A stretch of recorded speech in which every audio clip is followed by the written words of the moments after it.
राधे राधे प्यारे भक्तों, संसार में मनुष्य का सबसे बड़ा डर क्या है? क्या वह मृत्यु से डरता है? क्या वह गरीबी से डरता है? अगर आप गहराई से विचार करेंगे तो पाएंगे कि इंसान इन सबसे ज्यादा अपने अकेलेपन से डरता है। उसे लगता है कि अगर मेरे आसपास लोग नहीं होंगे, मेरे मित्र नहीं होंगे, मेरा परिवार मेरी तारीफ नहीं करेगा, तो मेरा वजूद ही क्या रह जाएगा। इसी डर के कारण हम ताउम्र एक भीड़ का हिस्सा बने रहते हैं। हम उन लोगों को खुश करने में अपना पूरा जीवन लगा देते हैं जिन्हें हमारी कोई परवाह नहीं होती। हम उन रिश्तों को ढोते रहते हैं जो भीतर से खोखले हो चुके हैं, सिर्फ इसलिए क्योंकि हमें अकेले चलने से डर लगता है। लेकिन प्यारे भक्तों, जीवन का सबसे कड़वा और सबसे सच्चा नियम यही है कि जब तक आप अकेले चलना नहीं सीखेंगे, तब तक आप अपने भीतर छिपी हुई उस अपार शक्ति को नहीं पहचान पाएंगे जो स्वयं ईश्वर ने आपके अंदर रखी है। अक्सर जब कोई हमारा अपना हमें धोखा देता है या जब बुरे वक्त में लोग हमारा साथ छोड़ देते हैं तो हम टूट जाते हैं, हम रोते हैं, शिकायत करते हैं कि मैंने तो सबके लिए इतना कुछ किया, फिर मेरे साथ ही ऐसा क्यों हुआ। लेकिन ये वो समय होता है जब परमात्मा आपको एक बहुत बड़ा अवसर दे रहा होता है। यह अवसर है खुद से मिलने का, अपने एकांत को पहचानने का। अकेलापन और एकांत ये दो अलग अलग चीजें हैं। अकेलापन वह है जहां आप लोगों को याद करके रोते हैं, जहां आपको किसी की कमी खलती है। लेकिन एकांत वह अवस्था है जहां आप खुद के साथ पूरे होते हैं, जहां आपको किसी और की जरूरत नहीं होती। एकांत में ही इंसान की मुलाकात अपने आप से और अपने भगवान से होती है।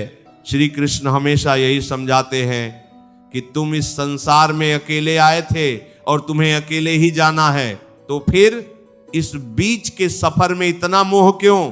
जब तुम्हारी आत्मा का सफर ही अकेले का है तो फिर दूसरों पर इतनी निर्भरता क्यों? जब तक तुम दूसरों के सहारे चलोगे तुम कभी अपनी चाल नहीं चल पाओगे। जिस दिन तुम्हारी बैसाखियां छिनेंगी तुम धड़ाम से गिर पड़ोगे। इसीलिए जीवन में कभी भी अगर ऐसी परिस्थिति आए कि सब तुम्हारा साथ छोड़ दें, तुम बिल्कुल अकेले पड़ जाओ, तो घबराना मत, मुस्कुराना और आसमान की तरफ देखकर कहना कि हे मेरे माधव, अब इस रथ की डोर तुम्हारे हाथ में है। सत्संग में अक्सर एक बहुत ही सुंदर और गहरी कहानी सुनाई जाती है। एक बार एक बहुत ही दयालु और सीधा साधा इंसान था। उसने अपना पूरा जीवन अपने परिवार, अपने रिश्तेदारों और दोस्तों की भलाई में लगा दिया। उसने कभी अपने लिए कुछ नहीं सोचा। उसे लगता था कि यही लोग मेरी असली संपत्ति हैं। एक बार उस इंसान के व्यापार में बहुत भारी नुकसान हुआ और वह कर्ज में डूब गया। उसे लगा कि जिन लोगों के लिए उसने अपना सब कुछ लुटा दिया, वे इस मुश्किल घड़ी में उसके काम आएंगे। वह एक एक करके सबके दरवाजे पर गया, लेकिन हर किसी ने कोई न कोई बहाना बनाकर उसे लौटा दिया। यहां तक कि उसके अपने परिवार वालों ने भी उसे ताने मारने शुरू कर दिए। वह इंसान पूरी तरह से टूट गया। उसे लगा कि अब उसके जीवन का कोई अर्थ नहीं बचा है।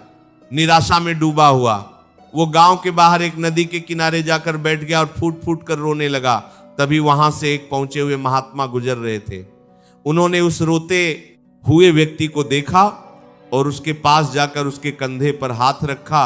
महात्मा ने पूछा, बेटा, किस बात का इतना दुख है कि तुम्हारे आंसू रुकने का नाम ही नहीं ले रहे? उस व्यक्ति ने रोते हुए अपनी सारी व्यथा सुना दी और कहा, महाराज, मैं बिल्कुल अकेला हो गया हूं। मेरा इस दुनिया में कोई नहीं है, मैं हार गया हूं। महात्मा जोर से हंसे और बोले, मूर्ख, तू हारा नहीं है, तू तो जीत के दरवाजे पर खड़ा है। तू रो इसलिए रहा है क्योंकि जिन लोगों को तूने अपना मान लिया था उन्होंने तेरा साथ छोड़ दिया।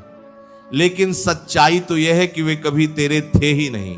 ये तो भगवान की बड़ी कृपा हुई कि समय रहते उन्होंने तेरे चेहरे से वो पट्टी हटा दी और तुझे सच्चाई दिखा दी। अब तक तू उस भीड़ के लिए जी रहा था, अब तू खुद के लिए और अपने उस परम पिता के लिए जिएगा। जा, अब पीछे मुड़कर मत देख, अपने एकांत को अपनी ताकत बना। महात्मा की ये बात उस इंसान के दिल में उतर गई। उसने अपने आंसू पोंछे और उस दिन से उसने लोगों से उम्मीदें लगाना छोड़ दिया।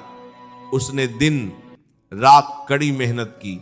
वह एकांत में रहता, अपने काम पर ध्यान देता और हर पल अपने मन में भगवान का नाम जपता। उसने किसी से कोई शिकायत नहीं की। कुछ ही सालों में उसकी मेहनत रंग लाई और वह पहले से भी बड़ा और सफल व्यापारी बन गया। जो लोग कल तक उससे मुंह फेर रहे थे, आज वे फिर से उसके दरवाजे पर खड़े थे। लेकिन अब उस व्यक्ति के मन में न तो उनके लिए कोई नफरत थी और न ही कोई मोह। वह समझ चुका था कि संसार के रिश्ते सिर्फ स्वार्थ की नींव पर टिके हैं। उसने अकेले रहना सीख लिया था और यही उसकी सबसे बड़ी जीत थी। आज के इस आधुनिक दौर को ही देख लीजिए।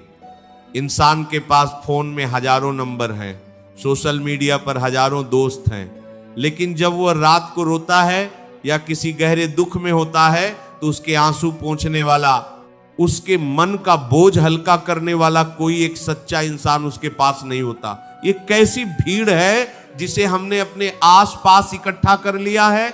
ये आभासी भीड़ हमें कभी हमारी असलियत से रूबरू नहीं होने देती। हम लोगों को यह दिखाने में लगे रहते हैं कि हम कितने खुश हैं, जबकि भीतर से हमारा मन एकांत के लिए, शांति के लिए तरस रहा होता है। यह दिखावे का जीवन हमें खोखला कर रहा है।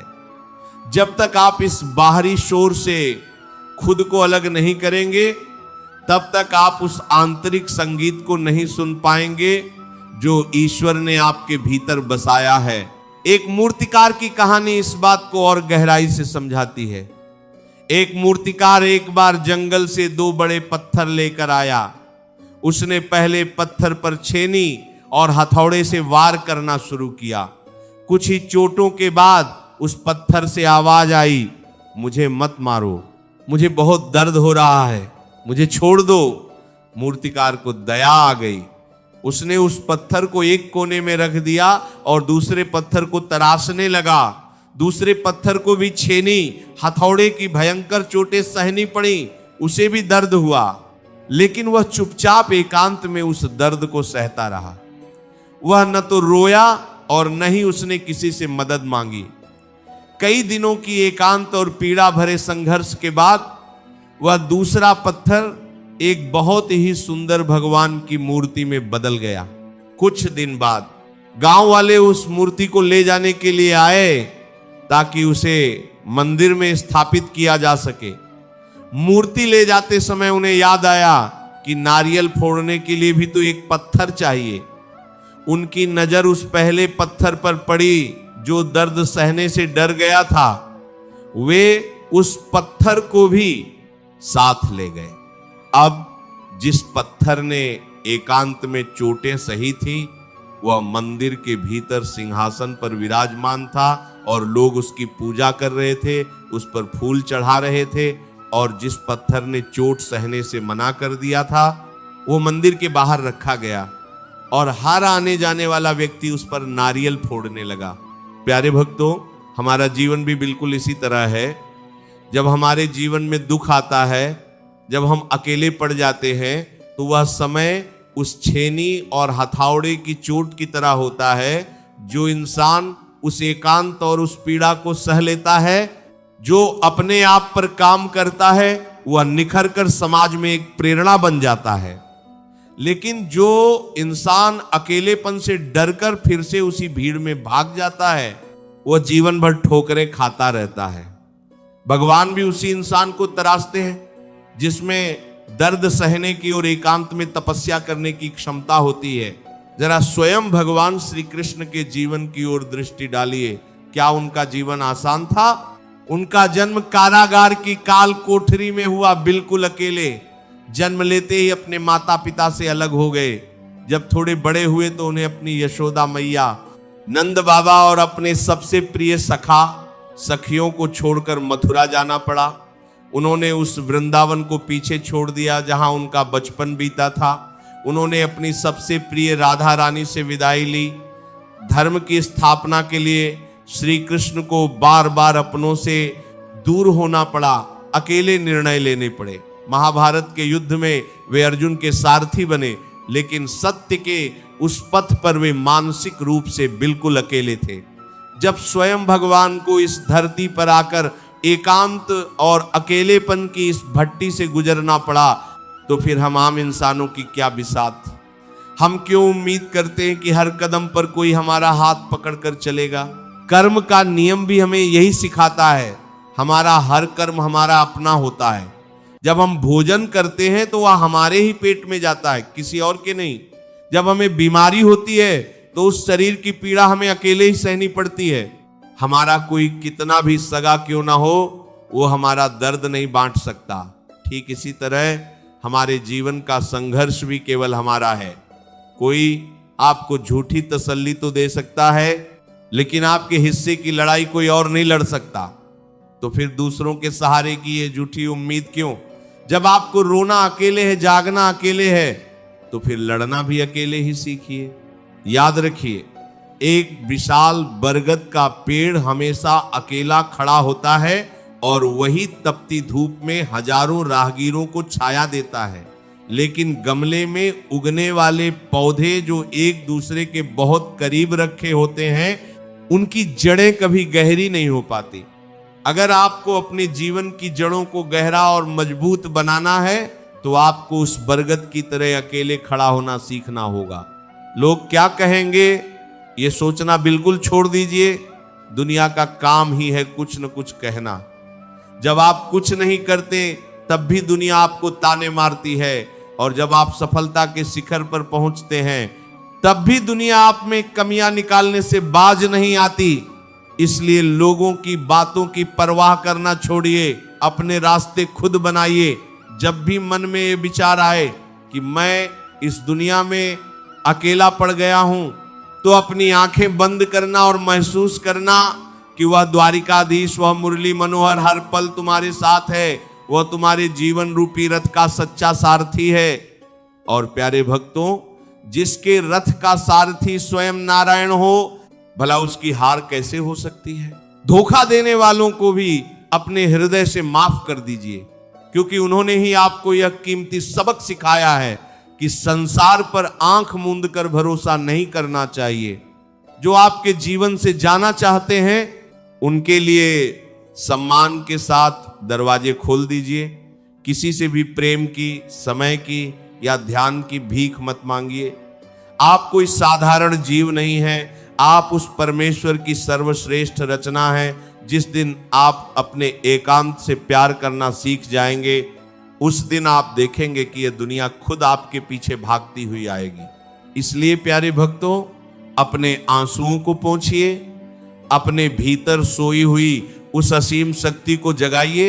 आज से ही इस बात का दृढ़ संकल्प लीजिए कि आप अकेलेपन से डरेंगे नहीं, बल्कि अपने एकांत का उत्सव मनाएंगे, खुद को समय देंगे, अपने मन को मजबूत बनाएंगे और अपने कर्मों को पूरी ईमानदारी और समर्पण के साथ करेंगे। हमेशा याद रखना, सफलता हमेशा उसी के कदम चूमती है जो अकेले संघर्ष करने की हिम्मत रखता है। भीड़ इंसान को साहस तो देती है, लेकिन उसकी अपनी पहचान छीन लेती है। अगर दुनिया में अपनी एक अलग पहचान बनानी है, तो आपको अकेले चलना ही होगा। अकेले रहना सीखो, जीत 100% तुम्हारी ही होगी। अगर ये वीडियो आपको अच्छा लगा हो तो वीडियो को लाइक करके चैनल को सब्सक्राइब जरूर करें और कमेंट में राधे राधे जरूर लिखें। ये वीडियो अपने दोस्तों, परिवारजनों के साथ शेयर जरूर करें। मिलते हैं किसी और वीडियो में, तब तक के लिए राधे राधे। जय श्री कृष्ण।